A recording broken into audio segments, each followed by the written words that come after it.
Nintendo clearly was not happy about this unveiling, and they feel like their hand was forced because of all the leaks that were getting out there, specifically from the accessory maker Genki that I talked about previously, and how this kind of just dropped randomly on a Thursday morning, and people were like, yeah, I guess here it is. Not much fanfare, not much big of an introduction, none of the bigwigs at Nintendo talking about how this is going to be the next great thing. It was just, here's a trailer for it.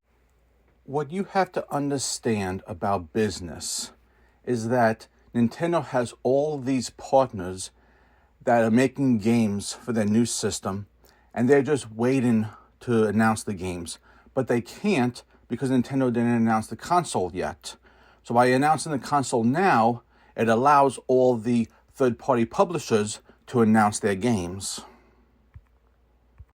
The announcement came out of nowhere, shadow dropping a surprise teaser video without any warning, and I can't help but think that this hasty reveal was prompted directly in reaction to the leaks at CES 2025.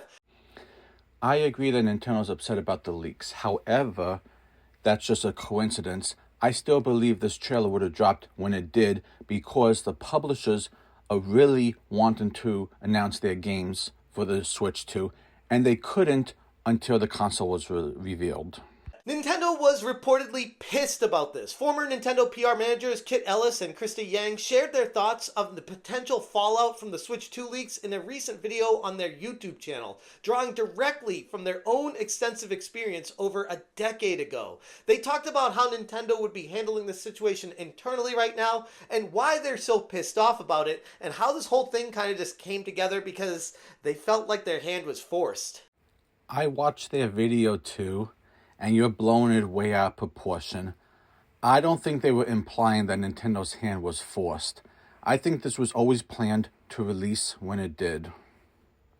Playtonic couldn't even announce that their game was coming to the Switch 2, even though you know that they really wanted to, because they have the Nintendo logo there, and they even have the shifty eyes above it to try to hint this is where it's going, but they couldn't say anything because the console wasn't revealed yet. Joy-Cons retain some of their iconic shape, but now feature two sets of shoulder buttons when detached. Actually, they don't reveal two sets of shoulder buttons. They have the exact same number of shoulder buttons that the current Joy-Con have. There are no new buttons. And if you think those little circles are buttons, I don't think so. I think they're glide pads for when it's in mouse mode.